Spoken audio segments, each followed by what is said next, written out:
Hi, Zoe. Meetings, but Rachel's kind of prepping our typical documents and work to transition it into a completely remote framework. So we'll be moving forward on that in the next month. I think those are all of the items that are not already on our agenda. So if anyone has questions, I'm happy to answer those. Any questions? Seeing none, we'll go ahead into the next topic, which is budget. And people probably have two documents related to that. You want to go ahead and introduce it, Meredith? Yeah, Rachel, can you put those as well on the website? Or maybe you did that already. Are these the, when did they come out? I sent them to you today when I sent them to the student board reps. Okay, I'm not sure if they're up there or not. I will check. Hold on. Okay. So board members and admin have these. They're the two standard documents that you're accustomed to seeing at this time.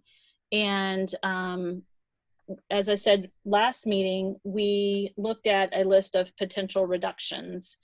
And you gave us guidance on those areas where we should go ahead and make reductions in the budget. Some of those items, just as a review, were,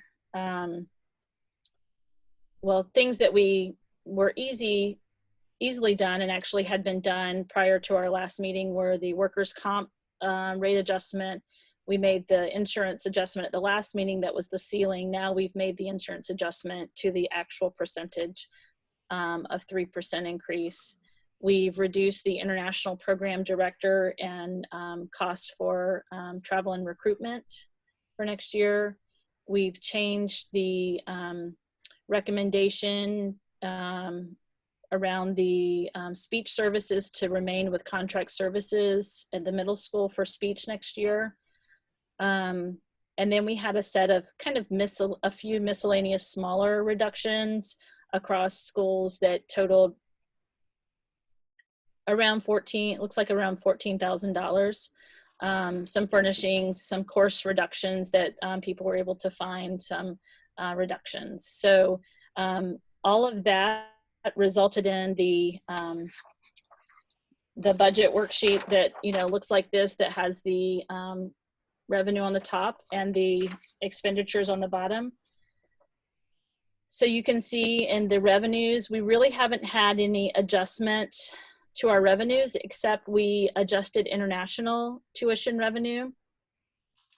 We did that so that we weren't creating a kind of false sense of additional revenue that we're not confident that will come. So previously under international student tuition revenue, we had $100,000. And so we've adjusted that down to the 46,000 you see there. And that is a match to what is in revenue still, or in expenditures. So we wanted to just have a one-to-one correlation between what was left in expenditures and what's over in the revenue side. So that's the only change you see here. Other than the fact that when we reduced expenditures, we were able to reduce the additional local. So you can see that now the increase to our taxpayers in this budget is now at $804,000 and change, $804,639. So that's where we stand currently. The detailed cost center sheets, the kind of 3 pages of each cost center highlighting kind of increases and decreases. Lynn increased or updated that as well. So you can see in that document, how the kind of major impacts are shaping up in those areas for additions and then deletions in the budget. So Lynn's on the call. She can add information to that as well. But Brian, you want to add anything that you might want to add to that overview? The only 2 things I would add, the 2 numbers that I think the board always tries to steer by, is the 804,000. Remember, of that, over 600,000 is bond service for the new construction project.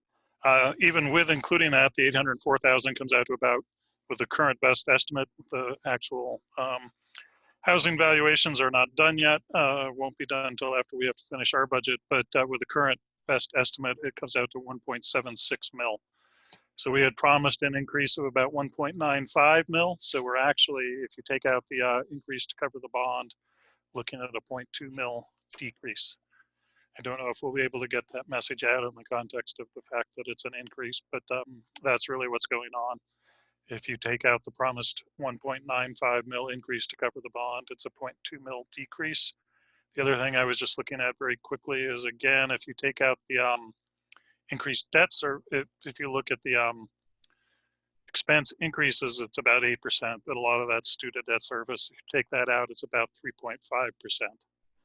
So those are the two numbers that the board usually tries to manage over. Revenue side, we don't have as much control over, so we try to look at increase in costs and total mill impact. So those are the two numbers. So overall, given where we started from with the state subsidy, which was kind of disappointing, I think we ended up pretty well. Len, anything to add to that? I don't think so. I think you basically hit all the areas. We basically just took the tier 1 numbers and realized them and changed the revenue for international, so it wouldn't have an impact on the overall budget. It would just even out. So I think you got everything. So any questions or feedback from the board? So officially, I think we vote on the budget in 2 or 3 weeks at the meeting at the end of April, but that's really kind of just meant to be approving something that's already been decided on, not putting the, Lynn and others through last minute changes. So this is really not legally, but in practice, barring substantial weird changing conditions, this is intended to be the last chance to make changes to the budget. So I just want to make sure each of the board members is comfortable with the changes that have been proposed in the current levels. I am comfortable with what we have right now. Like you said, if not for the bond, we'd have a 0.2 mil decrease. So I'm comfortable with that. I'm comfortable as well. I did have 2 questions. The first is probably for a combination of maybe Lynn and Reg, maybe in terms of high school tuition. Do we have any firmer idea on that at this point?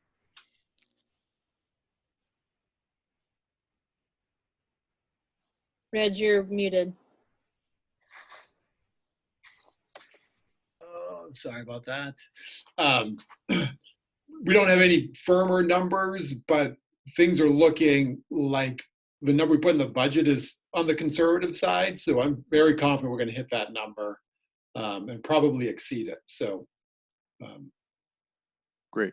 I know we have an early April deadline under circumstances. Is that going to be different now? I assume the answer is yes on that. Well, no, we're still reaching out to all the our sending schools and collecting registrations as much as we can. So we're in pretty good shape. We don't have them all in, but we're probably about 70%, I would say. Oh, great.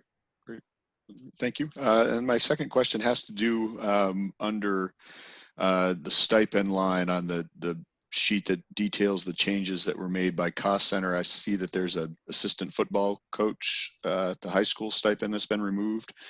Could I learn what that's all about?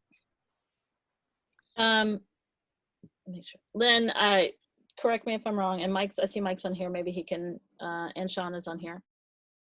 But that's one that we've had in the budget for a while and we haven't been using. So I told Lynn, let's go ahead and just take that out so we're not adding that in every year and not using it. So it's that one that we haven't filled for how many years, Mike? This would have been the 4th year now that we just finished. Okay. Great. Thank you. And Lynn, is that correct? Did I remember that correctly? Yeah, that wasn't a current coach. That was a coach that we were just holding in the budget that hadn't been filled. Great, thanks. Any other thoughts, Aaron? No, I mean, I appreciate all the work that went into, doing the reduction after we asked for it and everybody looking at what they've actually got in the budget. So thanks. Okay, I think that seems, it's not a formal vote, but like I say, it's the last chance barring exceptional circumstances and fairness to the admin team to change things. And it looks like we have clear consensus to go ahead with it as is. Anything else you want on that, Meredith? Well, I guess just, we don't have guidance really about any movement on solving the issue of annual meetings and the inability to hold those following our normal timelines. But I have seen some notes from our Penquist group in their meeting with the commissioner and other superintendent regions that the DOE is looking for answers to that issue. So I'm hopeful there'll be some feedback on that soon.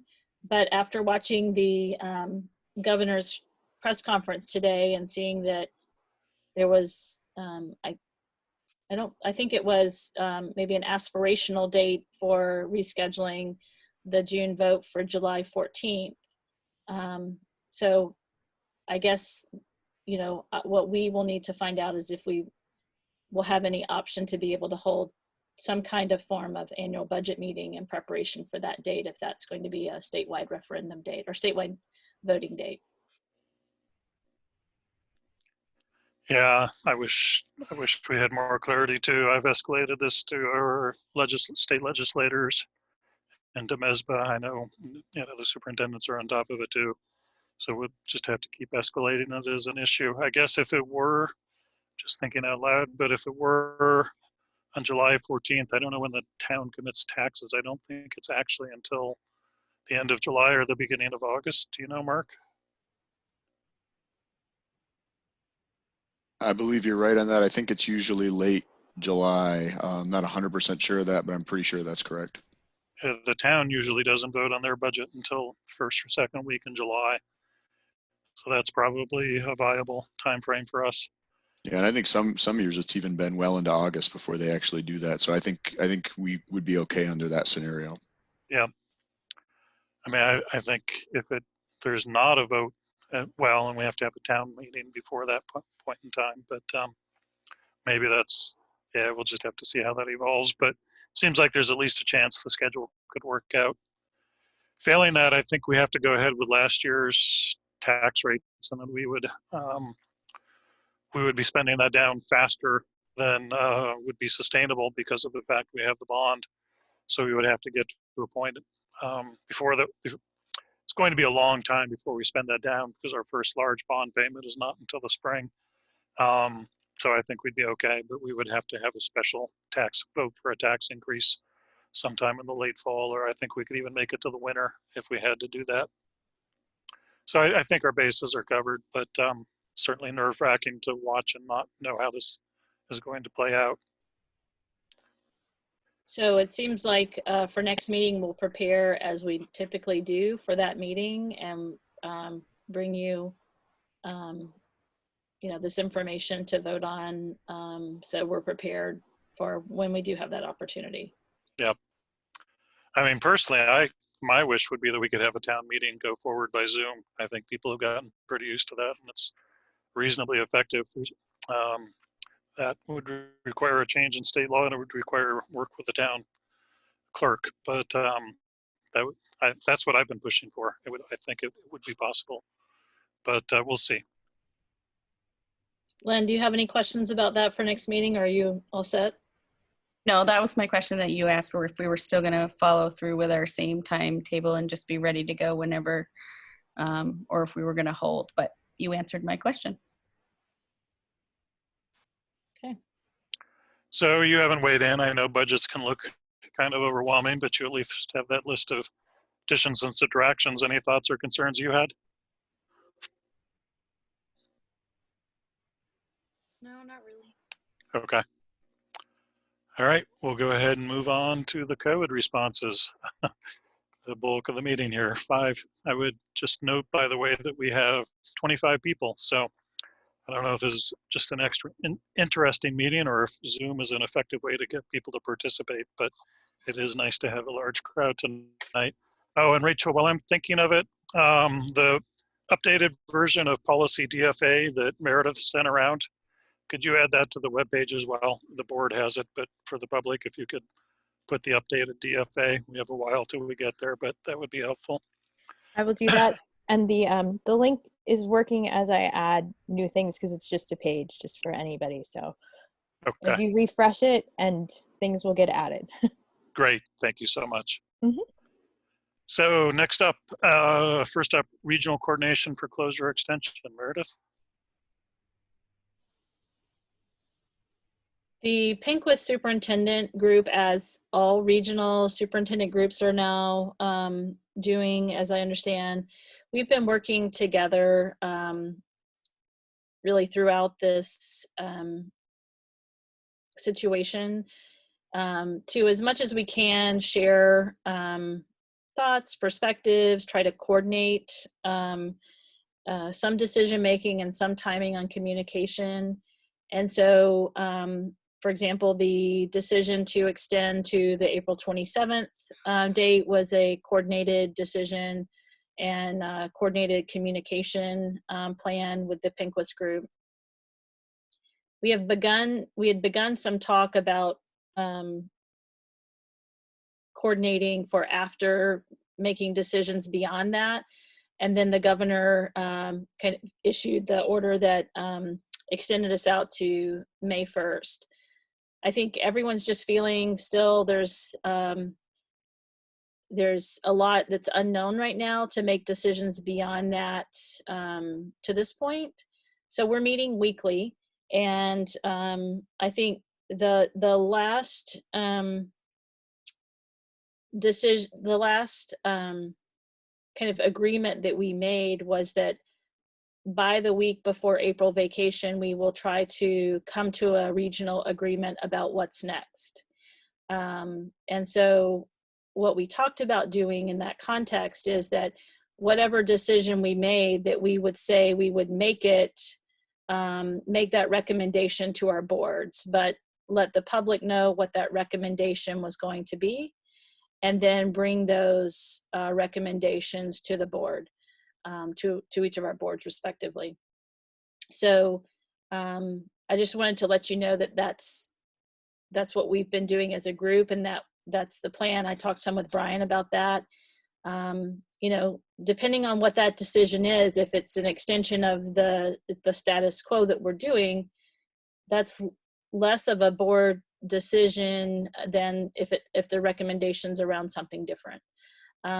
So you know, I will reach out and communicate with you when I know more about where things are headed with that regard. But it also might mean that we want to call a special meeting so that we can make decisions and give people information on a faster basis than waiting for our next regularly scheduled meeting. So I think depending on the timing and what the decision or what the recommendation coming out of our Pinkwith group is, I'll confer with Brian and we'll schedule a special meeting as needed. Does that sound like the way everyone wants to proceed? It does. Did you say that the Penquist group is looking to address that and make a decision on that before the April vacation? Just before it? Yes, that was the last thing that we came to an agreement on. But I'm finding more and more that it's hard for this group to have broad agreement. It's just a broad range across a lot of school districts, and we're spread out geographically with different situations. And so I'm hopeful that we'll be able to continue to make common decisions. If not, we might look to more of our local, maybe UTC region making decisions together. But the goal, we were hoping to make it as a superintendent region. Yeah, my guess is that the state will increasingly probably preempt those decisions anyway. It certainly seems like the governor's been moving in that direction after initially starting out maybe a little bit slow. She's kind of becoming more assertive on that. So it's great if we could cooperate and coordinate locally, and I think we should still continue to do that. But my guess is that the state will probably take some of that out of our hands like they did with the last one. That would be ideal. The last report I heard from the commissioners' meetings with the superintendent region representatives was that the state was not going to make any decisions that impacted school calendar, but that the state might make decisions that extended the kind of status we're currently under.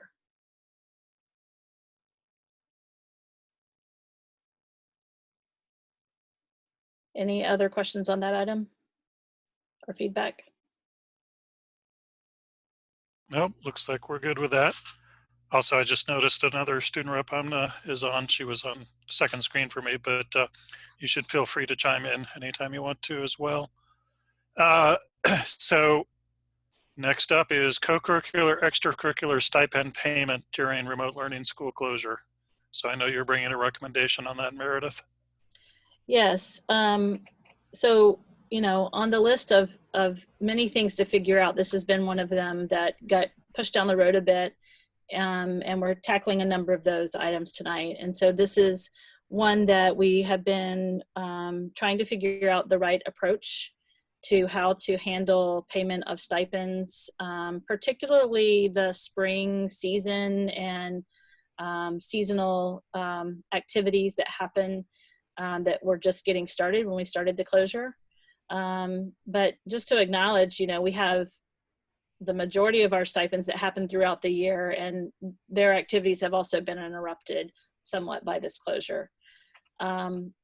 So after a lot of reflection and Mike collected some information, I've been listening to the Pinquist Superintendent's Group, and really people are all over the place on this topic. I think internally, I've come to the decision that we should honor our agreements that we have planned for and made with these individuals across the board, whether it's a year-long stipend that got interrupted or the spring stipends that were just getting off the ground, for several reasons. The first of which is I think it's in alignment with the governor's executive order. The spirit of it, I think the executive order was more around hourly employees in schools, but I think the spirit of that was to continue to pay employees as planned if they are ready and available for work. And I think, I know all of our stipended coaches and sponsors and are ready and available. And some of them have been starting, most of them have been starting to have either had already started some work in preparation for the season and or have begun to work with students during the closure to make contact, some of them with workouts, others with just having some FaceTime to give students a community to be a part of. And then thirdly, because I think that our employees plan on this income. I think it's part of, you know, the income picture that most of our employees who do these roles do them year in, year out. So it's something they likely are planning on. And so for all those reasons, I'm recommending that we go ahead with the payments for this rest of the school year, whether we resume or not in person. I would certainly support that. I think you're right that even though the exact wording of the governor's executive order didn't cover this, it's pretty clear the governor is intending that the state not be part of the economic crunch, that they keep it, you know, the state money is budgeted, and they want to see that money continuing to go out into the community and not into a bank account, which is what would happen if we were not paying individuals. Right, that money's already been raised as taxes, so it would just be sitting in a bank account. And I think in these economic times, that doesn't make a whole lot of sense, and I don't think that was the governor's intention either. I also, as you have said, I think a lot of people are continuing. It's not business as usual. And it may look different with different individuals, but I personally would also support continuing to pay stipends with the expectation that individuals continue to fulfill their stipended jobs, not as business as usual, but of course, adapting to circumstances and as best as reasonably available. But that's what I would prefer to see. We can discuss that, or I could go ahead and make a motion. Yeah, I agree with that. So I'm definitely supportive of that. As am I. Okay, I will make a motion to go ahead and continue to pay all stipended positions that have already been filled and hired, whether they be annual positions, school year positions, or spring positions through the rest of the school year. Is there a second? I second. Any discussion? Okay, roll call. Aaron, Aye. Jake, Aye. Mark, Aye. and I vote aye, so that carries.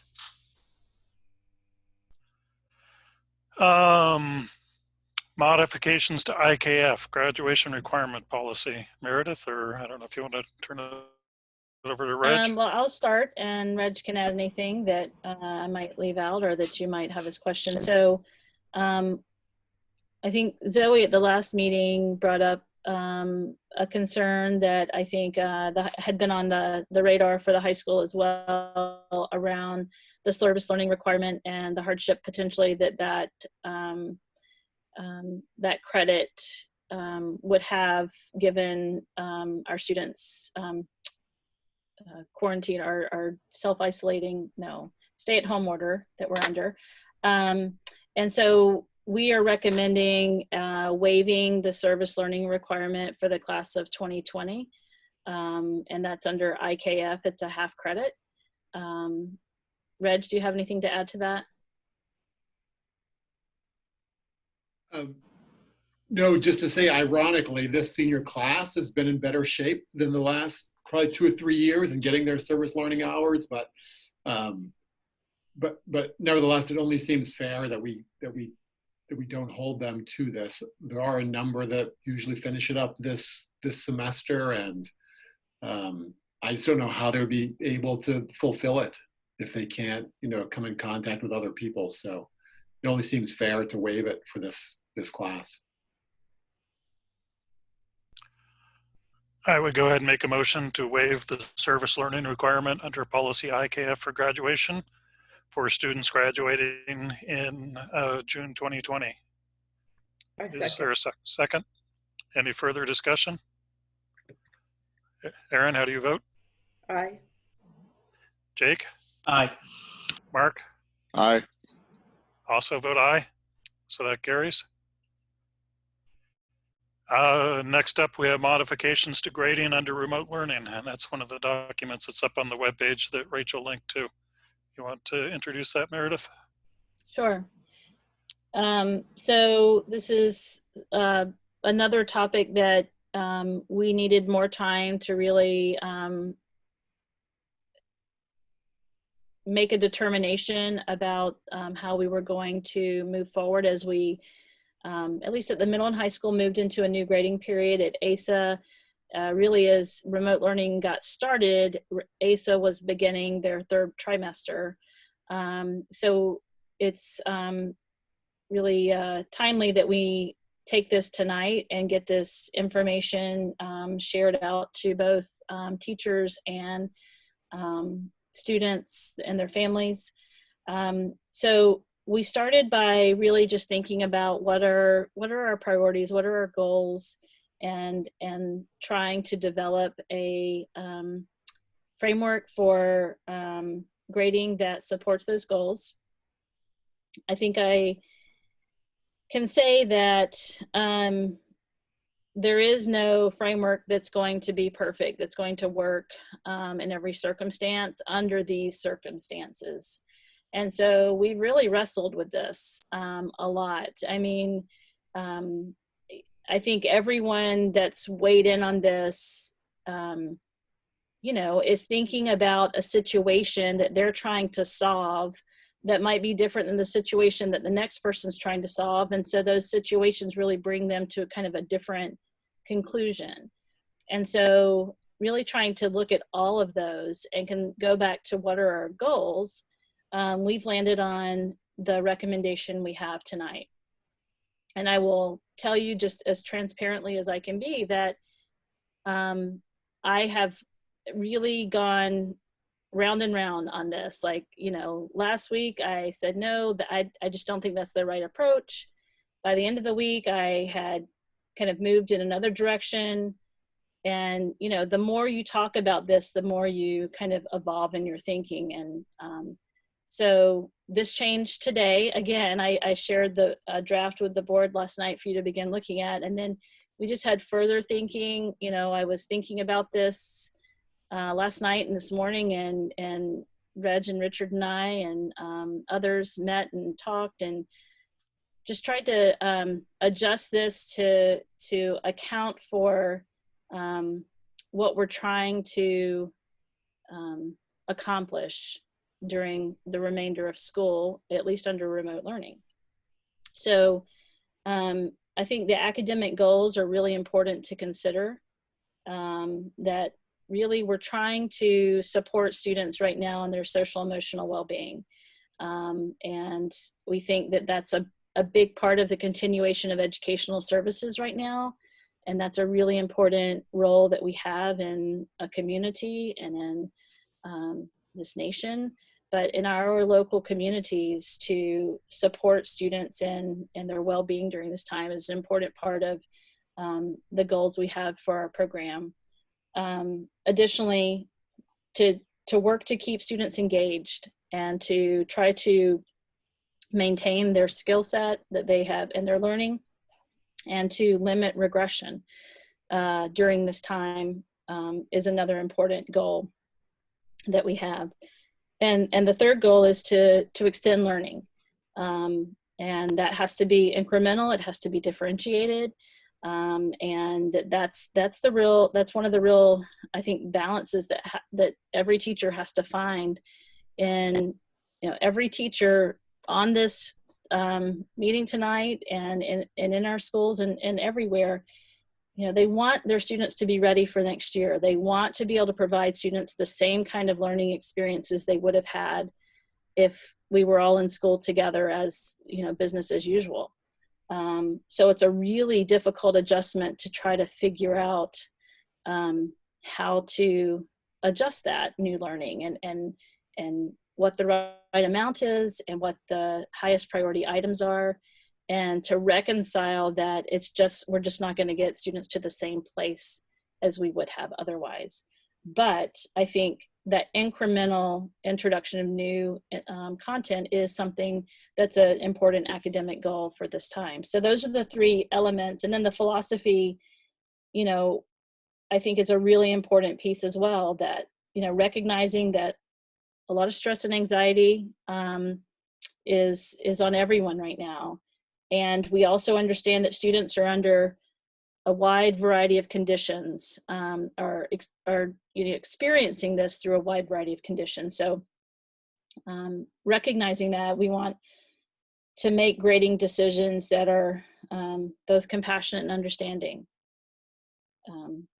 So I think thinking about this and thinking also about what's sustainable over, you know, if this extends, we know it's going to extend to May 1st. If this extends beyond that, what is a sustainable model that accomplishes all the things we just talked about as well? So you can see that really we have two frameworks, one for ASA and then one for OMS and OHS, and then there's some slight differences in the OMS OHS part, but the umbrella is really the same. And so ASA, you can see the key elements are that teachers will provide feedback through the medium or mediums they're using. Primarily those are Google Classroom and Seesaw, and augmented with Google Meet. There's also some, you know, paper work packets going out in instances, so just a variety of ways. So teachers are providing formative feedback, but are not providing grades or traditional grading, and that there will be a narrative-based report that teachers will provide for students that outline the students' work and their progress during remote learning. And depending on how far out this goes, you know, perhaps the entire year of learning.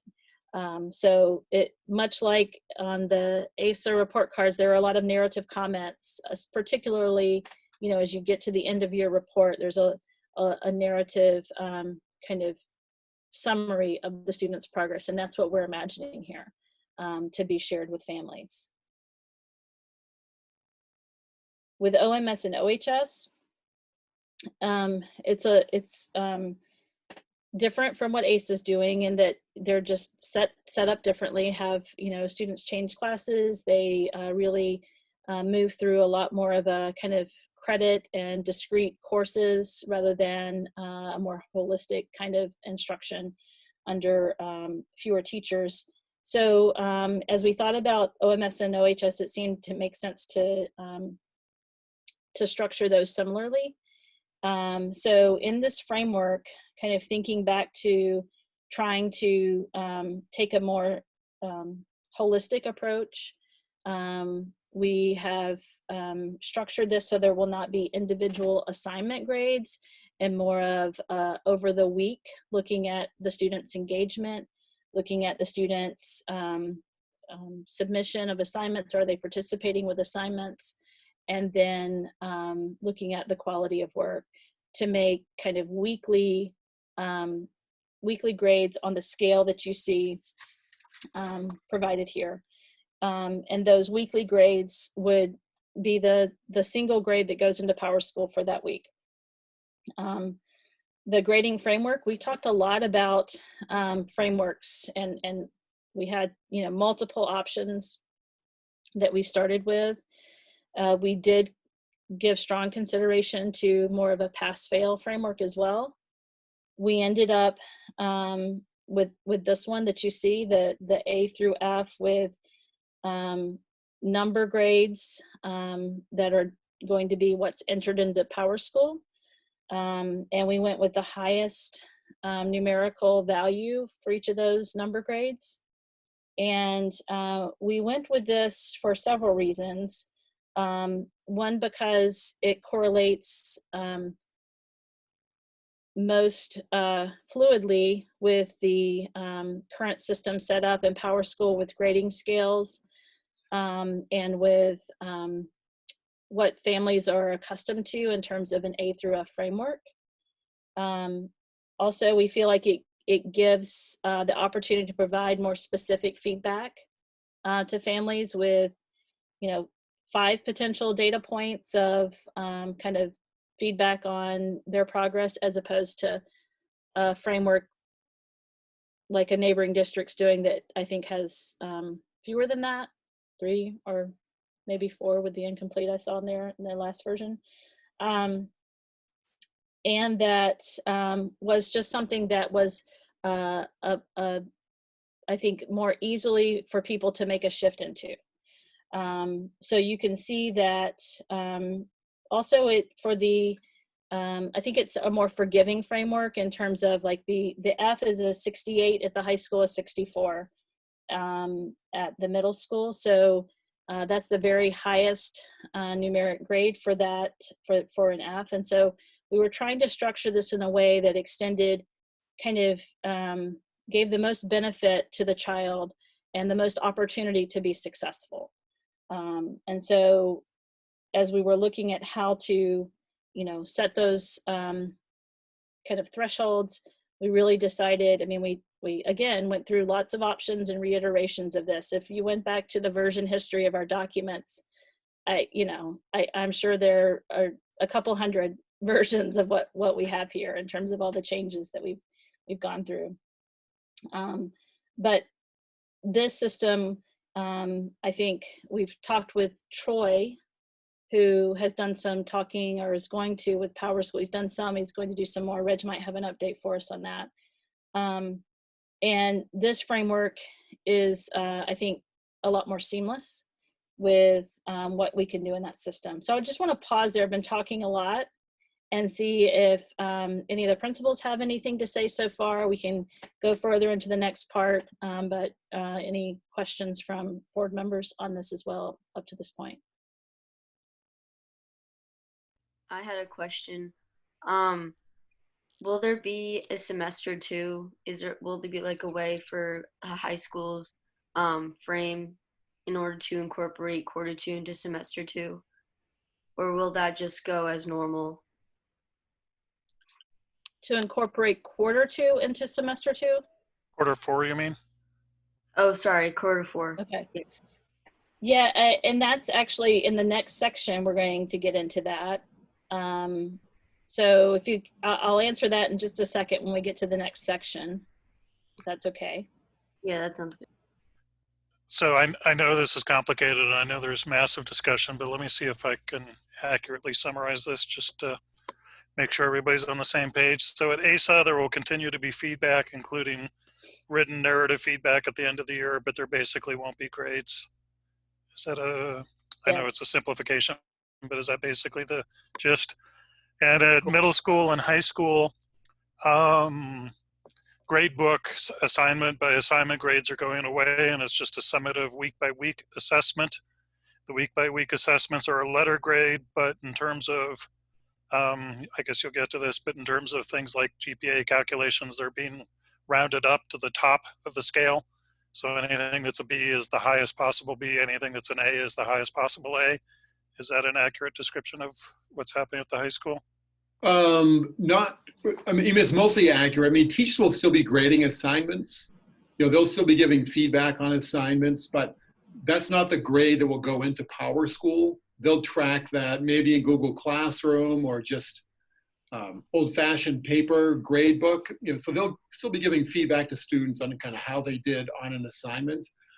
But the grade that's going to calculate kind of how they did at the end of the quarter is that weekly Friday grade that is kind of the preponderance of evidence for the week of how did they do around, you know, attendance and participation, completion of work, and the quality of the work. So the data they'll look at is kind of the attendance data. Are they turning their work in? And then what are some of the scores, you know, on the work that they're doing? The scores will just be stored somewhere else, not, you know, not in Power School. What we want in Power School is that weekly kind of progress grade, which is an A, B, C, D, or F. But even those will then average over the quarter to a 96 or an 87 or, so they won't get to the end of the quarter with just one of those 5 kind of finite numbers. They'll have maybe 8 of those weekly numbers in there that average out to their quarter grade. Okay, and the, so they're keeping a grade book, and I imagine a lot of teachers are in the habit, it's probably a hard habit to break, of they're gonna give a 98 on this score on this test and a whatever, a 72 and a 86. Is it in the spirit of this that, you know, and they may have 2 assignments in a week, so they average those numbers together by habit. Is it in the spirit of this to just take those gradebook grades and put that into the Power School grade, or is that not in the spirit of this? Well, I would say that, go ahead, Rich. Well, I was gonna say, well, the spirit is to recognize that the student is showing up every day. So, you know, is attending both of those classes, either like at the time that they meet or they've checked in during the day because maybe they couldn't meet at the scheduled time. So, I mean, if I'm doing the grading, so there's kind of an A for that component of it. There's an A for completing all the assignments. The quality of work, these are the grades you're talking about, might be a C average. Okay, that's going to be a B in my grade book on Power School. But it's not going to be just based on the grades in your grade book. No, that's the quality of work component. Okay. And completion of work component. Yeah, it's really, when we had a session with department heads, really I described it like using a holistic rubric. And so, you know, you have some criteria that's in this, you know, row, and then some that's in this row, and you have to combine all that to make a decision of where does the student fall most often, or where is the student as a whole. So the quality of work is one prong of the three prongs of this this grade framework. If I may chime in, I think in these times they call for different actions, and when we look at the student body, they're all over the place with regard to how the family's dealing with this, how stressed or unstressed they are, and so I think the playing field is really unlevel at this time, more so than I've ever seen it, and so I think the spirit of this really speaks to recognizing that and giving students an opportunity to be a part of school during this time. And I kind of see it in the sense that we're providing, in one sense, a community service in maintaining normalcy as much as possible under these circumstances. And so I think this framework allows for that, outside of the norm of just focusing on purely academic achievement, which was what we would focus on. We put more emphasis on that during regular school.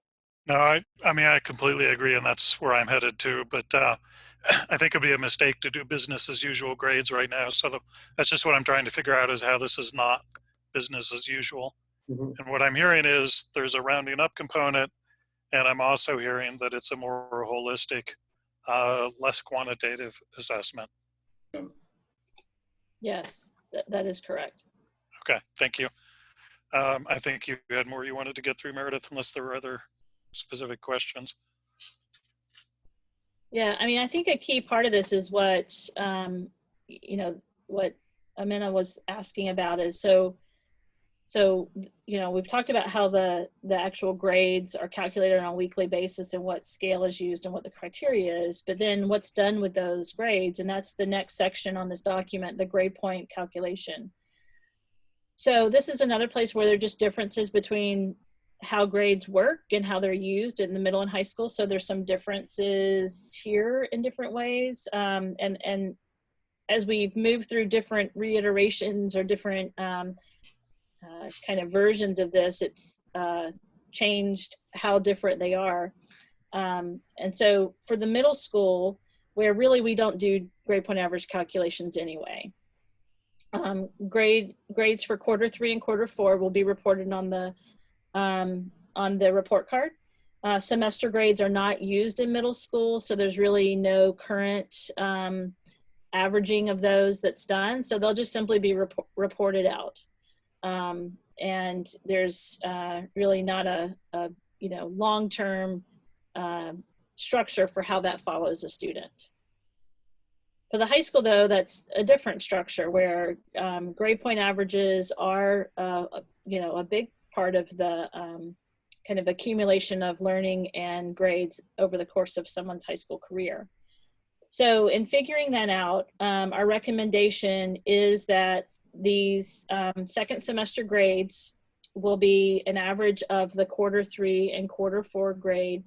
So the quarter 3 grades were are being finalized this week. The quarter ended last Friday.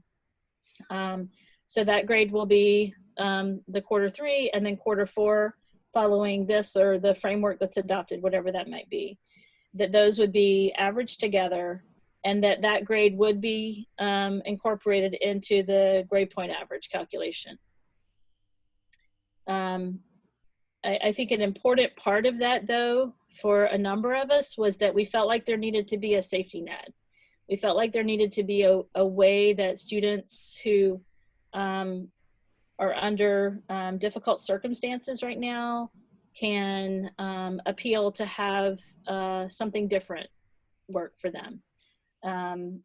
So the appeal process is what we've added here for OHS, that the student may appeal to the building principal if they have special circumstances that need consideration for that quarter 4 grade incorporation. We know as time goes on that more and more students are going to have struggles. I was talking with Sam a bit today, and she said, the kids that are having struggles, that it's a growing and changing list. a growing and changing set of individuals, just because as we progress through this, it gets difficult in different ways. So I think right now, what is known is that we know students are having struggles and difficulties, but we also know that that's going to grow the longer this goes on. So we think this safety net is an important feature in really any grade framework we have. But in this one in particular, where these grades that are being earned, that we are recommending they count in the grade point average, we think this safety net is doubly important. And really that comes down to kind of trying to balance. I mean, I've heard lots of different scenarios. Well, what if this, and how would it work for this scenario and that scenario? And I think, you know, the biggest priority for me is to make sure that we are not unfairly holding kids to kind of a traditional standard that cannot be met due to the current circumstances. And I think the second thing that I'm trying to accomplish in this is that we keep students engaged as much as possible. So I'm trying to balance those two things, which I think look a little different. I think this is what we've come up with, that having grades that are in the grade point calculations, that are calculated with a more flexible and forgiving framework, but that still are in the grade point calculation, I think helps to keep some students engaged and moving forward with their learning. But I think it also gives a safety net for those who are going to struggle with that. And so that's where we've landed on this. And, you know, I think we've considered probably 4 or 5 different options for this piece alone as we've moved through kind of our thinking on this. So this has been probably the hardest piece to figure out, because it's the part that, you know, potentially the impact of this goes beyond where we are now, goes beyond the spring. And so we felt like this was the part that really we wanted to give the most thought and consideration to. I think the rest of this document you can see here has really already been rolled out. I don't think that's any surprise to anyone, but just trying to kind of implement a more flexible framework that kind of evolves as our situation evolves. I think that's what you see in the schedule adjustment, both for OMS, OHS, and for ASA. I skipped over that at ASA to kind of have a more flexible schedule framework that we think works well for this system we're putting into place.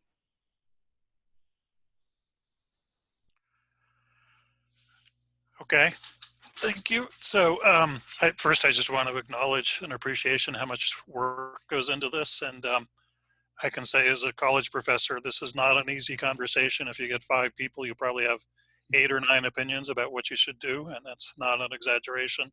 So, and this is the kind of, you know, changing grading structures is the kind of thing you would normally do over a year with lots and lots of input. And I know there has been lots of input from teachers. So, you know, this is a very, very non-trivial thing, and I'm really appreciative of the work and the spirit that has gone into it. And I'm really supportive of the intentions. And I completely agree with you, Richard, that this is a very not normal time, and we have students at varying different, you know, some kids are going into a home office with a big screen and a printer and a good sound system, and some kids are, you know, in a crowded room on a cell phone, and there are a few kids even without internet connections, although fortunately in this district that's not high, and we've tried to address that. But there's kids, you know, it doesn't matter if their parents are a doctor or a nurse or a Walmart or Aubuchon or Hannaford's employee, they're probably, if they have younger siblings, they're probably thrown into childcare situations. I don't know specifically anybody in the district, but a district this size, there have to be people who have relatives who are sick and worrying about that too. So it's a very broad scope of situations that I think we want to hold those people harmless, right? It's obviously not their fault that this is happening. We want to hold students harmless, and as was said, keep them encouraged, engaged, getting ready for next year, so that next year is a good new year again. So I completely agree and appreciate that spirit of all of these things. Really, my perspective is just to make sure we're not being too much business as usual. And so that's kind of where I'm coming from. So that's why I was asking the questions I was asking. And, you know, I think we heard some answers on that. The other thing that comes up for me, and I know you and I talked about this, Meredith, but it might be helpful to address it, is workload and whether teachers and students should be expecting the same workload that they would be having if they were in school, 6.5 or whatever it is hours a day, or what we're thinking about workload as well as grading policy. That's not part of the grading policy per se, but it obviously has implications there. Yeah, I mean, I think it's definitely part of the academic goals of, you know, we can't keep pace with the same content delivery and related to that workload that we had in person. And I think some of the feedback I've heard is sometimes even, you know, in a shift to a remote learning framework, even though you feel like you've really slowed down, to students, it doesn't feel like that. And so I think everyone has been finding their way with how to both make an adjustment of pacing and scope, but also delivery mode. And I think that, you know, I'll let principals, and we have a lot of teachers on the call, well, that's up to you, Brian, if you want to open up the floor right now. But I mean, I would say that that's a part of the challenge. That's the other piece of where we are right now. I think Brian, I wanted to comment on that piece of it, because I mean, I felt like, especially at the beginning, we're really finding our way with all of this, right? And making that shift. And now that a few weeks have gone, you know, I think we're doing better. I think I said a few weeks ago that the one thing I know for sure is that in 2 weeks we have a better sense of how to do this. And I think that's true, and that's part of finding our way. And I worked with Deb White this week, and I shared with Meredith a survey that came up, you know, for students, and to get a sense of how they feel. And I think part of that is the focus on how overwhelmed are they, how do they feel about the workload, and all of that. And I think information such as that will help us make a decision about how to adjust. And I think we've made a conscious effort at the middle school to talk about workload and you know, prioritizing engagement over academic rigor at this time. So we've had that purposeful conversations around that. And I think, you know, we have to have more conversations around that as we move forward. But that's been our kind of guiding principle, in that we got to find that sweet spot during this time. So that's kind of where we stand. And the next staff meeting is actually tomorrow, and that's one of our priorities, is to talk about workload and moving forward. I'll just chime in on that too. I think the subjectivity part is going to be a challenge for teachers, because especially at the high school level, teachers want a grading method that is very objective and quantitative, and I've got categories and weights and numbers, and there's an equation that I use to calculate that final grade. And now we're saying, no, we still want you to give the feedback. How did the kid do on that assignment? And but we also want you to weigh the fact that, back to the original kind of goals of this is an incredibly challenging time for everybody. That needs to factor into this understanding and compassion piece of grading, that it isn't just what that final average is. It's also just the fact that the kid showed up every day and is turning their work in, needs to factor in as a major piece of this grading. And it will be a challenge. I've talked to a number of teachers, and a couple today are already trying to devise a spreadsheet. Well, if they attend every day, can that be 3 points? And if they pass their work in, is that 3 points? And if they did good work, like, you can think of it that way, but it will be a challenge. But we really I just want to keep the focus on the fact that this is understanding and compassionate, and we're recognizing the struggle that every kid is going through, and teacher and parent.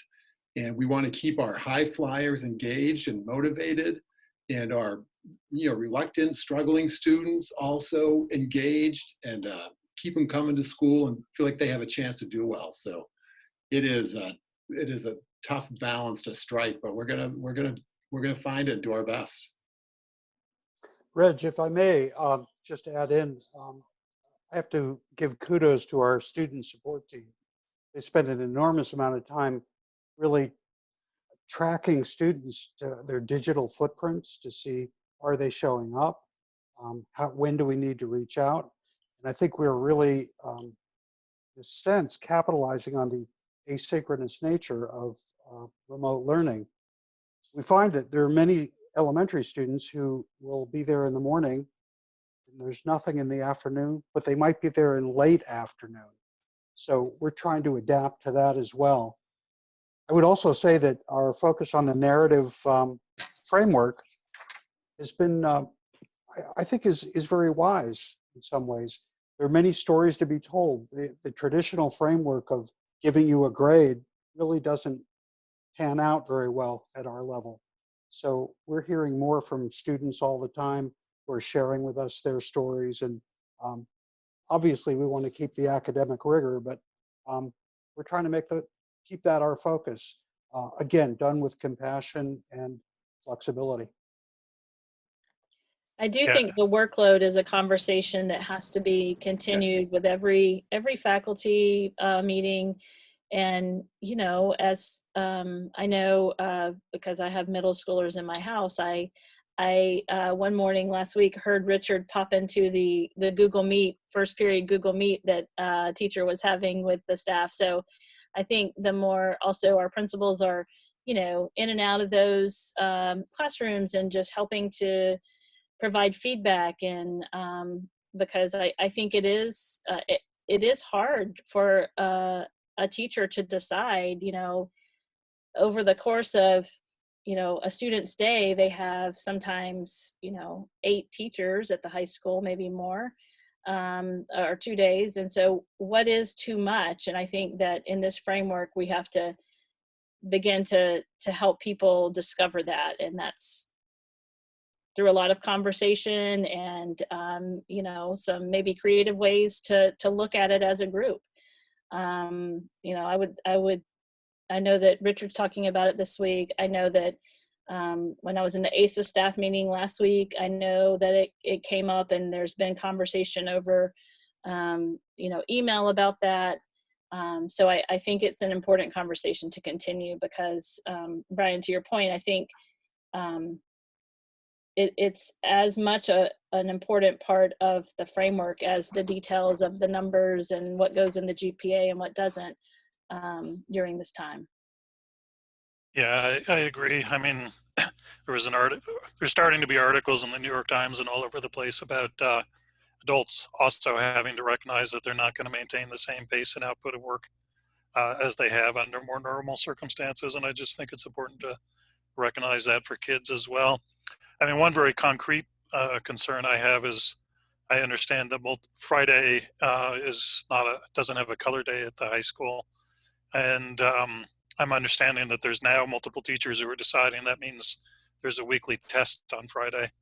And I do understand that small frequent tests is educationally often the very best tool compared to, infrequent, large, high risk, high stakes kinds of tests. So I do understand that motivation, but I am concerned that if there's not coordination among teachers, that we could actually inadvertently be increasing workload through things like that instead of decreasing. That's first I've heard of that. So we'll definitely talk about that. That is not the intent. Friday is meant to be an asynchronous day where teachers will need to develop how they're going to check in with students on that day, whether they send out an email to each of the students, whether they post something in their Google Classroom that a student needs to respond to during that day. But the intent is not to make that some type of test day. So if that's the something that's gaining momentum, we'll just have to stop it. That's not the intent for that day. That's good to hear. Other board members, including student members, I think it might be constructive to phrase as questions if you have, more actual factual questions, and then maybe we can switch to more of an opinion mode. Does anybody have actual questions? I have a quick question about the appeal process. Is that going to be something that's really like clear and easy for the students to appeal? Yeah, so the process would be, that they would contact the building principal, outlining their circumstances and what, the grounds that they're presenting as why they need special consideration to not use the Q4 grade is what the appeal would be for. And so, one of the concerns that Reg and I talked through on that is, for students who have, support systems and are really engaged, that would know and access that, would be great for those students. But what about the students who do not have that and would not access it? So what that second sentence there is what Reg came up with today as a way that really, the administration and guidance team would review and contact students who they felt like, they saw something in the data that indicated there might be a need for an appeal. If that student hadn't appealed, they would, as I said here, proactively identify and communicate with those students about the appeal opportunity. So we see it as a very, I think Reg said today, in our small school community, we have an opportunity to be very individualized with, our responsiveness and our flexibility with students as needed. And I think that's one way that we have an advantage in our size to be able to, look through student by student to see if there are students that have not come forward that we need to talk to about that. So Reg, you might have some. Yeah, we're going to review student by student, report card by report card to look for those students that there was a decline in the Q4, and reach out to them and let them know that there is an appeal process that exists, and this is what it is, and let us know what if there's circumstances that might have led to this decline in the Q4, and there's a possibility that there's the option that they would use their Q3 grade as their semester grade. And so we landed on this appeal process as a way to, not penalize the students that do have a tough, as things get tougher and things get more challenging at home. But we also don't want some of the higher flyers who did really well in Q3 and then slacked off in Q4. We don't want them to have an out. We're trying to have a system that kind of that is fair to everyone. And so, and the students that Meredith is talking about, some of those real strugglers, they may not be ones who advocate for themselves, and they may not be ones who are likely, to ask for an appeal. So we're gonna do a review of every student's grade and reach out to the ones that we feel like we want to make aware that it's a possibility. So. Would those Q4 grades be wiped from their transcripts, or how would that show up on PowerSchool? Well, so the report card shows their Q3 grade, it'll show their Q4 grade, and then it'll show their semester grade, which traditionally is the average of Q3 and Q4. So what we're saying for this is if Q4 causes a decline, so less than their Q3 grade, we want that student to know that they can appeal that. And if there's some extenuating circumstance, because of the situation now that led to that decline, they can instead use Q3 as their semester grade. So either way, there's going to be a semester grade assigned that calculates into the GP, that goes on the transcript. Just depends on, will it be the average of Q3 and Q4, or will it be Q3? If there's no appeal, it'll be the average of Q3 and Q4. Is that an option for certain students? Is what an option? The appeal. Yes, an option for any student. I mean, I would think they would only appeal if their Q4 is less than Q3. Yeah. And if there are circumstances that, would be justified for an appeal. So, right.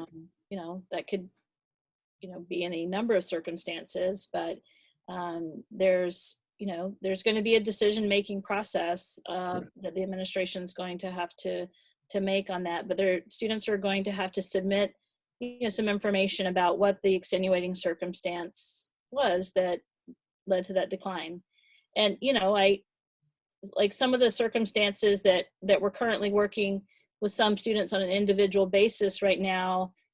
We're working on students on lots of issues, but the kind of situation that would not be something that would be upheld in an appeal is the student who said, I had all my credits, what was the use? I didn't need that class, or, I just wanted to, work or earn more money during this time, and it wasn't really because of a hardship. I just wanted to get more hours, or my employer asked me if I could work more. So we're looking for information that really was outside of the student's control, that something in this circumstance was outside of their control that negatively impacted their grades. I'm just thinking out loud, but I wonder if a less formal and maybe less confrontational word than appeal could be used, like a request to drop Q4, just call it something like that. That might be a little less intimidating to students who, already have a power structure that they're speaking to. Anyway, that's just an observation, but any other questions before we switch to the opinion part of this? Okay, I am aware, as Meredith noted, that we have a lot of teachers on board, and that's absolutely fantastic. I'm really happy to see that. And I know probably a lot of teachers care passionately about this. I know professors care passionately about their own grade books as well. So fully get that, but I'm also cognizant that this is going to be a long board meeting. So what I'd like to do is take advantage of the fact we're in a different forum and we have a chat function. So I would love to hear opinions from teachers in the chat function.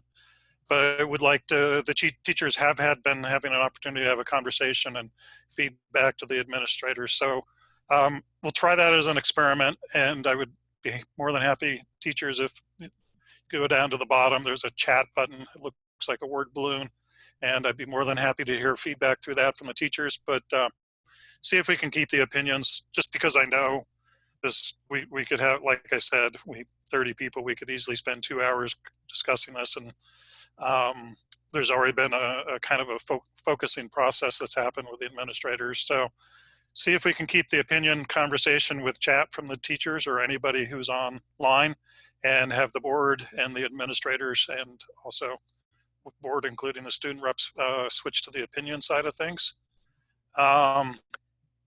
And I'm completely open to all opinions from teachers, because I probably have, I have multiple opinions in my head at the moment too. So I know teachers sometimes worry about whether they're going to be penalized or judged or whatever, and I'm really sincere about wanting to hear all feedback. So for me, the main concern is just, as has been discussed, making sure every student's been disadvantaged by this, and I think that's an important starting point, and some students have been disadvantaged by this a lot more than other students.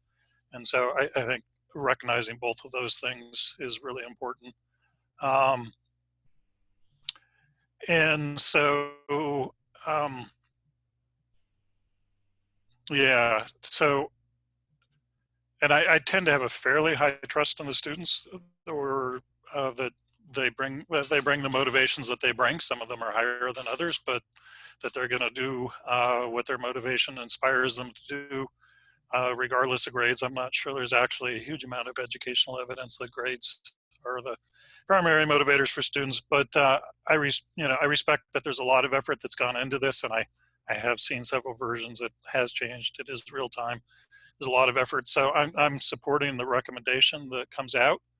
The only thing I'm noting is that it actually increases the degree of subjectivity, which I know makes people uncomfortable, but it also, the downside of that is it leaves room for lots of individual interpretation and inconsistency across teachers. And so I do hope, and I totally agree with the attitude and intentions that I'm hearing from all of the principals and administrators. So I just hope that that continues to be a conversation that gets rippled out to the teachers that, you know, as was described, that this appeal process or, you know, whatever it ends up being called, opportunity to request a Q4 drop or whatever it is, that be very proactive and, you know, actively communicated to students, especially on an individual basis.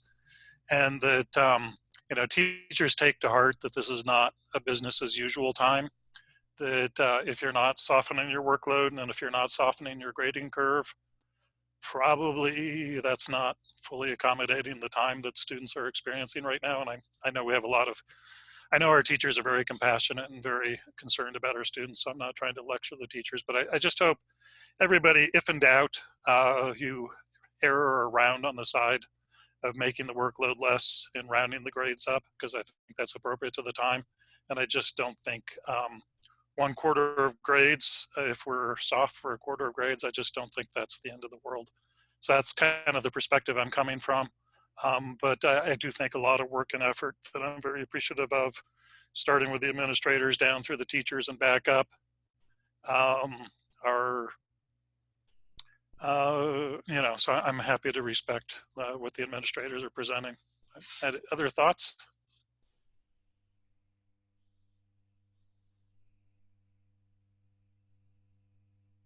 I'm certainly supportive of the proposal that's put forward. I do think that the primary concern, the thing that needs to be first in everybody's mind, is the grading philosophy as outlined in that document. I think that's the most important element of it.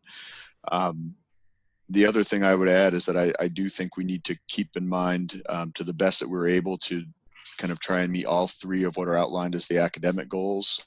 One of the things that I've seen going around is the possibility that there's emphases being placed on one or two over one or two of the others. I think it's important to the best that we are able to try and meet all three of those, while keeping this grading philosophy first and foremost in everybody's mind. So I'm definitely supportive of the document. I do think, as kind of what was alluded to in a little bit of the conversation between Brian and Reg at one point, and this was going to be one of my questions, was to what exactly Friday is going to look like is relatively ambiguous to me, and I think it's ambiguous to the students at this point too. And I know it's still a work in progress, but I think it's going to be very important for our building administrators to stay on top of, at OMS and OHS, to stay on top of what exactly that Friday looks like.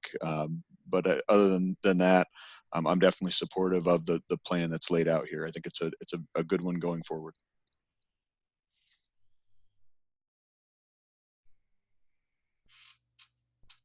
I'm supportive of the plan as well. I appreciate the amount of thought, and as I listen to everyone speak on it, what I was impressed by most is the amount of thought that went into, and I think Richard said it best, the trying to level the playing field as much as we can, because I think that sometimes it's not always level when we have regular school, let alone situations like this where we don't know what particular students are going through at home, and so forth. So I appreciate that a lot of focus has been put on that, and I'm supportive of the plan. Either the students want to weigh in? Oh, sorry, Erin, go ahead. No, I just said I want to thank everybody who's actually writing stuff in the chat. Yeah, I'm reading it and too. chiming in there. Of the plans that I've heard circulating around the school and from different teachers, I think this is a really good one. I don't know. I think it's a learning curve. Nobody really knows exactly what we're supposed to do, but this seems like a good plan. I feel like with the AP testing and SATs and this pandemic, there's a lot of stress on the table already. So having the support we have, I think, is incredibly helpful. And making the grade system and the workload at a place that can like accommodate students is also really important. So I'm thankful for that.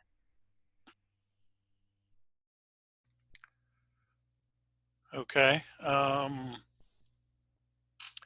Sounds like there's a consensus. You and I didn't actually talk about this, Meredith. I don't know that this needs a vote because, you know, the board doesn't regularly get into grading policy. But on the other hand, I feel like this is going to be a controversial policy no matter what it is. So it might, and since there's a clear consensus of supporting the administration, it might be helpful to have a vote from the board in support of what was proposed. Is that your thought, or what's your thought? Well, I do think it's an extension of the remote learning plan that we presented last meeting. That is part of what we have to demonstrate to the commissioner. So I would like a vote of support, because this is kind of, operating outside of the lines of what we normally do in support of that learning plan. So remote learning plan. So I was hoping to have a vote of approval for this. I'm happy to address some of the things in the chat before we move forward with that. Okay, feel free if you want.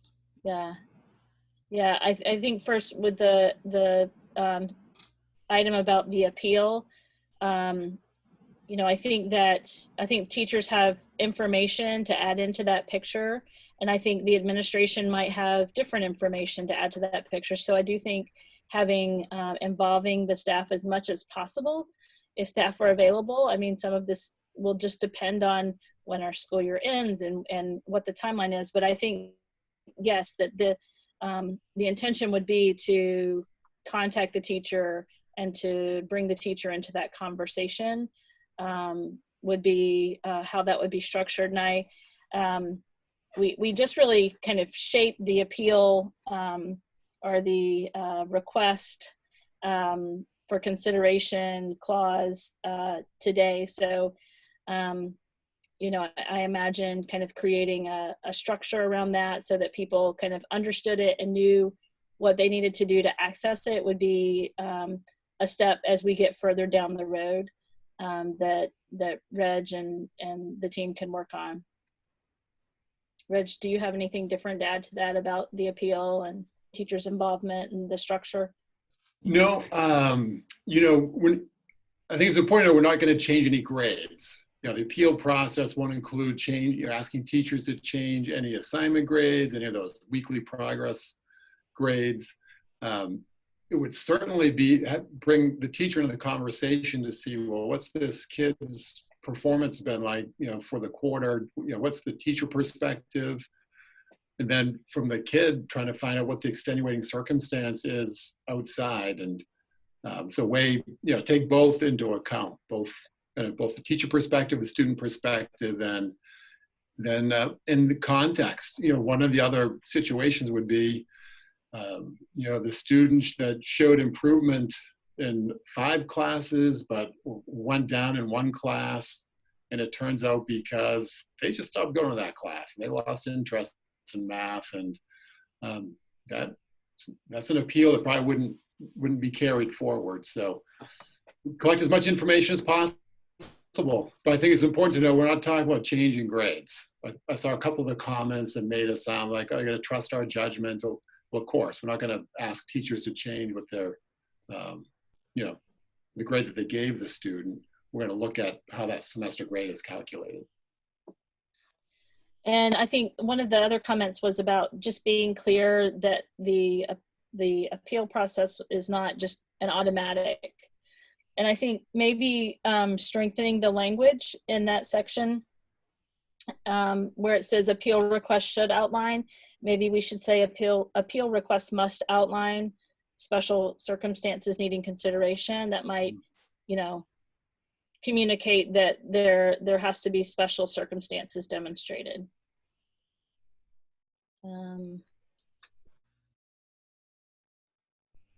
Yeah, I think those were the specific questions. And, I think, there's been a lot of dialogue through this process, and we're very fortunate to have such a committed professional,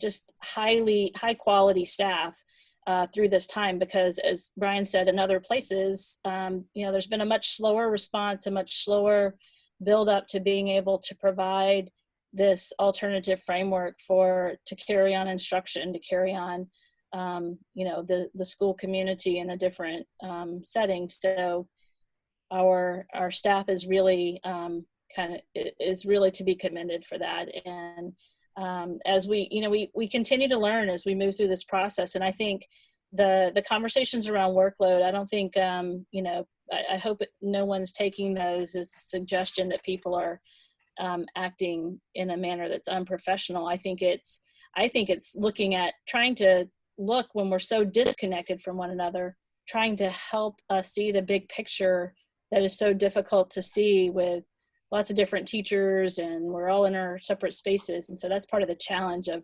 figuring out the workload issue, I think. I think that was everything on the chat. Yeah, that was everything I saw. So at this point, I do think there's a number of good reasons to go ahead and vote on this. So I would make a motion to go ahead and recognize the grade policy that's presented as part of our remote learning plan for the district for this spring. Is there a second? I second. Can we call it a framework, not a policy?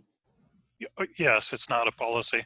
So the motion would be the grade framework as presented. Yep. I'll Mark? second that then. Okay. Did you have something, Mark? No, I'm just getting ready to vote. Oh, okay. Yeah. Yeah, and I want to make it really clear. I know there are probably teachers who think this is too soft and teachers who think this is too hard.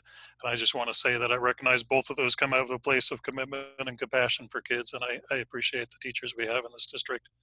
All right, so votes. Aaron, your vote? Aye. Jake? Aye. Mark? Aye. And I also vote aye. And just as a general rule, and I know everybody's already doing this, when in doubt, go to the side of compassion, I would say. Okay, next up, we have modifications to the supervision and evaluation plan, which we've also received a document on. Yes, so really, as I said, due to the interruption of normal operations, our almost all of our probationary teachers' second formative observations were planned for this time, that, you know, the March timeframe.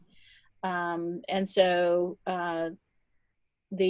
additionally, March is the timeframe that teachers are usually finalizing their portfolios to get those turned in by an April 1st deadline. So we have lots of things that are interrupted due to our current situation. So what you see here are really three tiers of changes that kind of are by category under supervision evaluation and how it works. So under the probationary teacher evaluation, there are more frequent 2 FOFAs required, a portfolio required.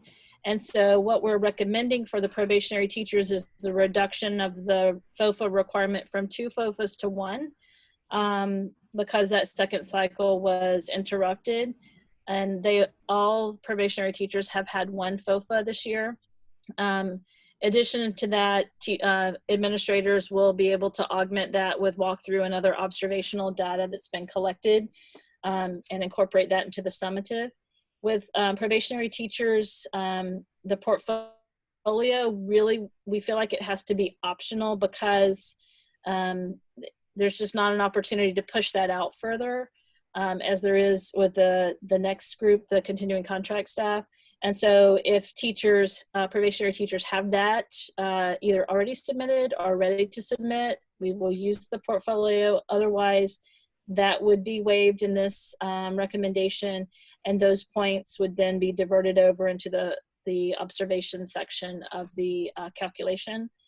And finally, with probationary teachers, we feel like we can adhere to the timelines of the May 1st date for teachers receiving their summative evaluation. And so they'll, you know, have a virtual observation, or a virtual summative evaluation conference with their administrator.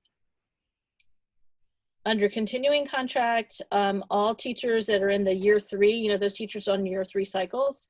So we have, you know, a set of teachers who were in year 3. This is their summative evaluation year. All teachers in year 3 have had their summative evaluation already. But we have teachers at different places with their portfolio readiness. And because this is more of a rolling cycle, we feel like there's more flexibility with this group around portfolios. We would like to keep the portfolio requirement with this group, since they only do portfolios every 3 years. as opposed to probationary who do it every year. So a number of teachers had already turned it in or are able to turn it in electronically. So for those teachers, we would continue with the timeline of May 1st using the portfolio. And for teachers who are not able to complete that they would just be continued to work with their administrator to finish that next school year. And then with support staff evaluations, paring that down to only complete support staff evaluations if they haven't already been completed for employees who are new to the district this year. So those are all elements that are, the first two are in our supervision evaluation plan. And then the last is, support staff are not in the supervision evaluation plan, but it's kind of a prioritization of being able to accomplish that work under the framework we're in. So any questions about that? And Sharon and all the admin team were in on this. Shauna, I sent her a copy of this framework, and so she provided some feedback that we incorporated, but anyone else that was involved want to speak up? So any questions from the board? I guess one clarification, that this is just about supervision evaluation. So our regular cycle for contracts and timelines for contract decisions around rehire or probationary teachers, that will continue on the same timeline that is called for under statute.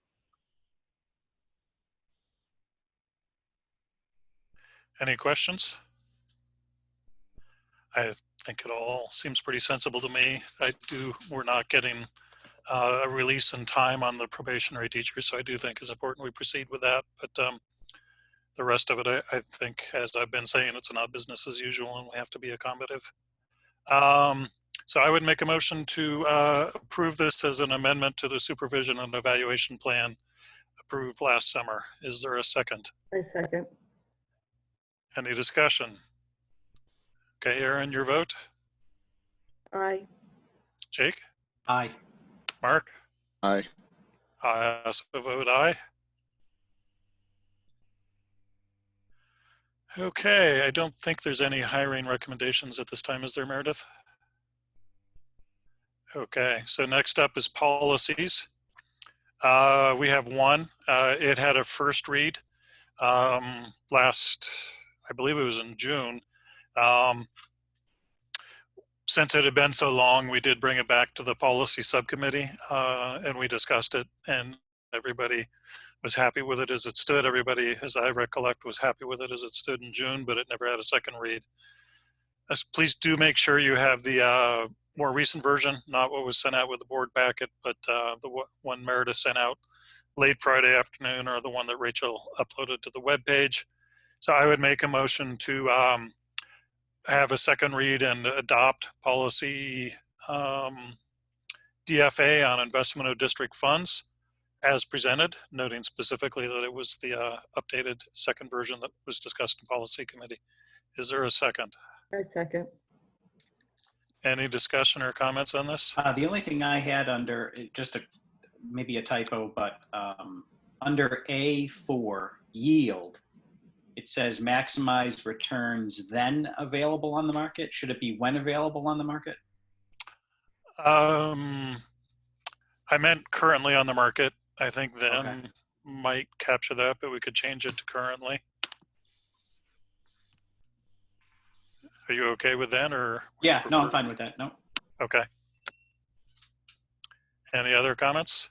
I mean, for those who are watching, it's more conservative than the state of Maine allows us to be in terms of where we invest funds. So it's a very conservative policy, which I think is fully appropriate. Okay, so we'll go ahead and move to a vote. So Aaron, your vote? Aye. Jake? Aye. Mark? Aye. And I also vote aye. So that carries. I think we already voted on the IKF, is it right? There's nothing more to do there. Okay. Policy subcommittee reports. Policy subcommittee did meet. We discussed DFA. We also started talking about the GCF hiring policies. There were a couple good conversations about things and practices we'd like to update, including discussions of conflicts of interest and background checks, and an attempt, we'll see if we can pull it off, to make that policy more clear and less spread out across 6 policies. So that's the main focus for the next one. We also talked about there were a number of changes in state law that need to be accommodated in policy changes, and we had been waiting for Drummond and Woodsum or MSMA to provide that language, but they appear not to, so we're going to start to tackle that. Probably that's the bulk of what the policy committee will be doing for the rest of the spring. That's the update for policy. I imagine is there anything for UTC? No, it actually reminds me, I haven't heard from them at all since we've had the shutdown, so I should probably contact someone and see what's going on. Okay. I have a meeting with them this Thursday, so I can bring back information next meeting. Great. And I think you said, Jake, that Spruce was done for the year? Yeah, we were. Yeah. Okay. Curriculum subcommittee hasn't met since the last meeting. I had a question on that. Are we meeting this Thursday? Yeah, I was not planning on having us meet. Okay. We've certainly delved into a lot of curriculum already tonight, so I think everybody's been pretty busy. So is there an anticipation, what we have left, I guess just May? Is there an anticipation returning to that, or is that just something that's too overwhelming for this year? Yeah, I would like to just play that by ear to see where we are, excuse me, where we are closer to that date. Sounds good. Yeah. Okay. Facilities building.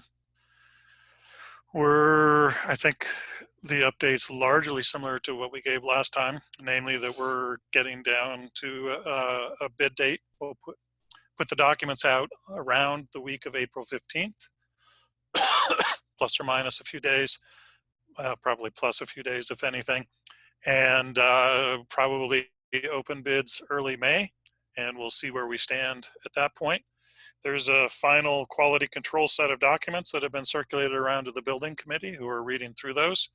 Meredith and I are meeting with CHA tomorrow to give final feedback, but that's the fancy language for saying that the drawings are very close to being finalized, which they need to be, since those are the documents that are being handed to the contractors to bid on.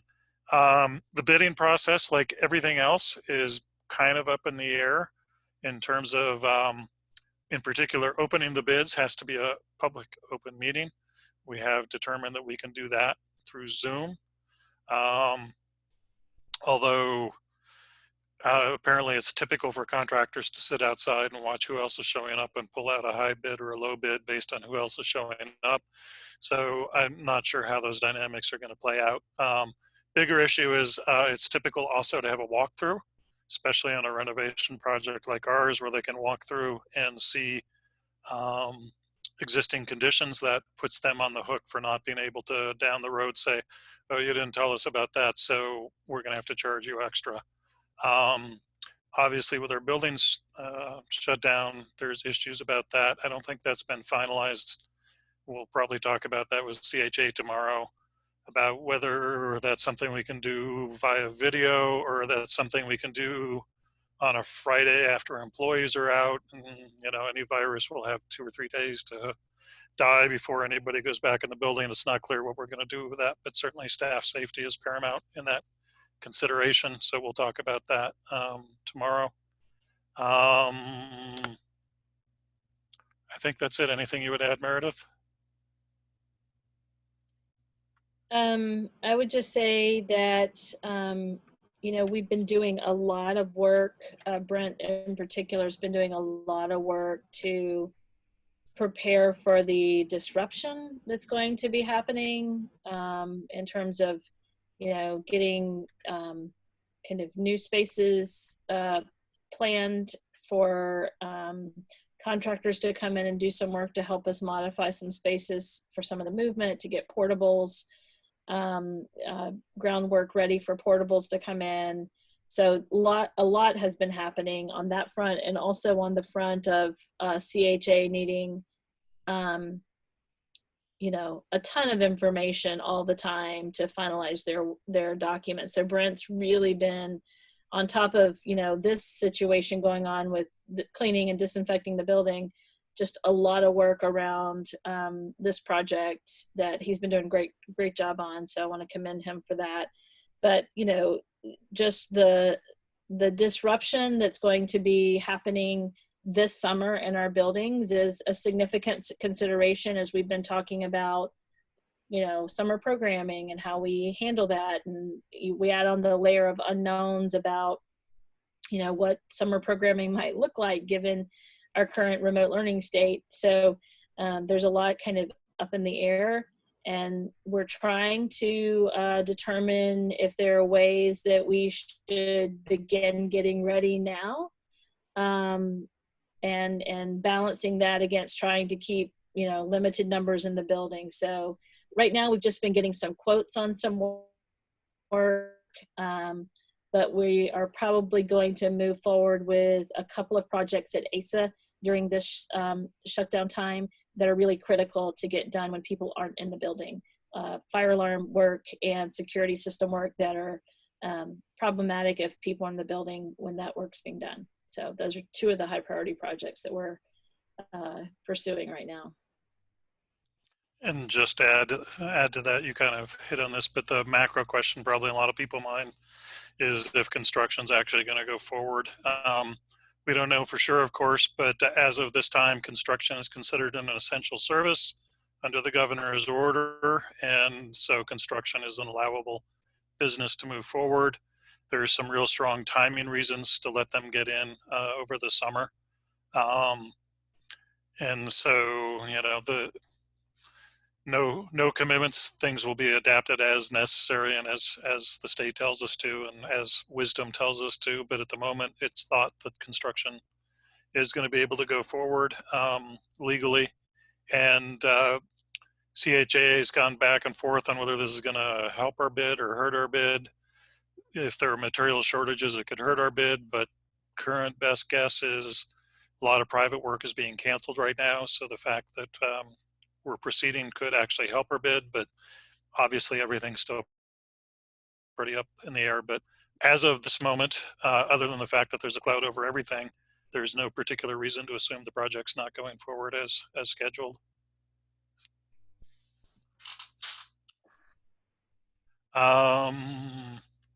Wellness subcommittee I know hasn't met. Any other business? Any requests for future agenda items? All right, we now have a second public comment period. Would anybody like to speak?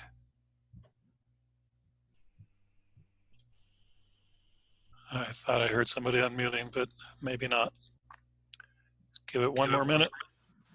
Hi, Brian. Deb White. Yeah, go ahead, Deb. So I was putting it in chat, but my question is, why are we using Zoom for our board meetings rather than Google Meet? We already pay for Google Meet with our G Suite for Education, and Zoom is having some well-documented security issues. That's true. We feel like for a public meeting, it's the best format. We went through, so, you know, this is a public meeting, so some of the security concerns I don't think actually apply given that this is a public meeting. We went through a bunch of different technologies. We talked about doing it on YouTube. In the end, we just felt like the technologies of Zoom were most conducive to a public meeting that needed to have some form of organization. There are other technologies out there that are more kind of anybody can chime in at any time, but that's not actually conducive to a board meeting. So wasn't concerned about the security just because it's a public meeting, and we felt like Zoom was just the best technology for that. And the district did already have a subscription to Zoom as well. So do you know how much we pay for Zoom in relationship to other cost, or just in general? How much do we pay for Zoom? Is it part of It was actually complimentary with our phone system. And then when this happened, they opened up the current Zoom subscription to the like deluxe that has a lot more capacity. So we don't pay anything for it right now. Okay, thank you. Any other public comment?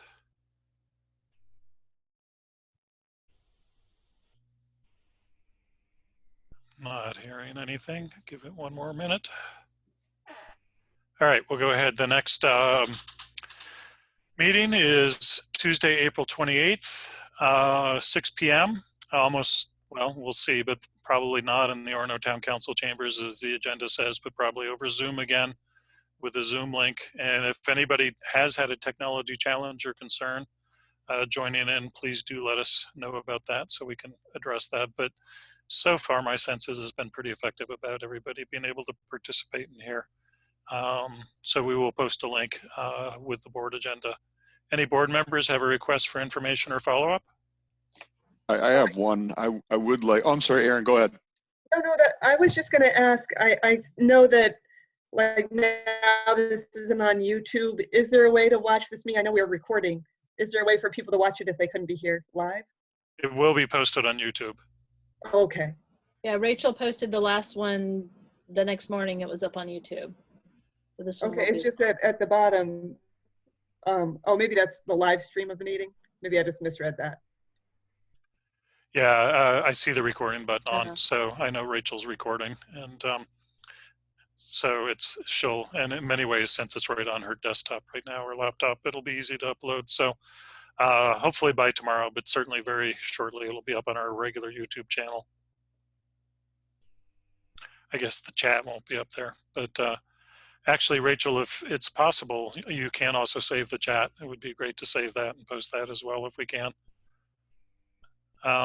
Any other requests for information? I would just like at our next meeting, if both Reg and Darren could give us some idea of what the staff comes up with for the Friday plan. I think that would be useful to know going forward, actually, how that shakes out. Did you mean Reg and Richard? Yeah, I'm sorry. Yeah, Reg and Richard, thank you. Yeah, and I would just maybe broaden that to just a general update on how things are going and what's kind of happening on the ground, because I know this is a very fast evolving, and I appreciate everybody evolving so quickly. But a general update, and I agree, a specific update on Fridays would be useful as well. Any other requests for information? Okay, we will go ahead and move into executive session, which we have to do over Zoom. So we'll just go ahead and wait for everybody who's and the students. It's 8 o'clock, so you're obviously free to leave anyway, but we'll just go ahead and wait for everybody who's not involved in the executive session to drop off, and thank you everybody for coming.